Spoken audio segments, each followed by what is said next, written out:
I'm Brittany Lewis with Forbes Breaking News. Joining me now is Forbes producer, Forbes reporter, Forbes host of Eye on Iowa, Sarah Muller. Sarah, for the last time ever for an Eye on Iowa, thank you so much for joining me. Yes, of course. And I apologize for my voice. I had a long weekend, if you didn't notice. What were you doing? No, just kidding. Of Oh, course you were. nothing big.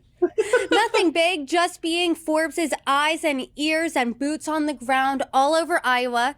So let's just ask point blank, what the heck happened last night? Surprise to no one, Donald Trump came out on top.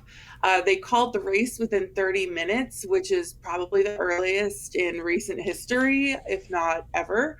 And then obviously we had kind of the duel between Nikki Haley and Ron DeSantis, and Ron DeSantis just barely made it into second place above Nikki Haley by about 2 points. So it was a very tight race, and then the big kind of ender of the night was that Vivek Ramaswamy has suspended his campaign and has dropped out and endorsed Donald Trump, and so here we are now seeing, who are the contenders and who are the pretenders and who can make it through the next couple of weeks here. The race has definitely been whittled down to three. And I remember I was at the Iowa caucuses back in 2020. And I remember being on the plane and we didn't even know who the winner was at that time. Yes, there was a technical glitch, but you and I were texting last night, and at before 8 p.m., I don't know the exact time, but before 8 p.m., it was called for Donald Trump. So can you describe just how historic that is?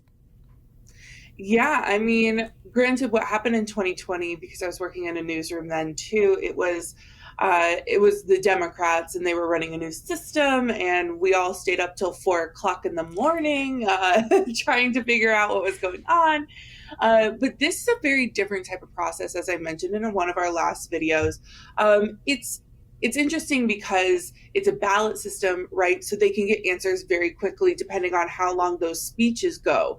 So at 7 o'clock, they started the caucus process, and by 7:30, some of those results were coming in. And a lot of news outlets were calling it based on the entrance polls and based on previous polling that we saw, and also the start of some of those results. So there was a lot of things that kind of contributed to it, that we knew Donald Trump was going to come out on top. We just didn't necessarily know by how much.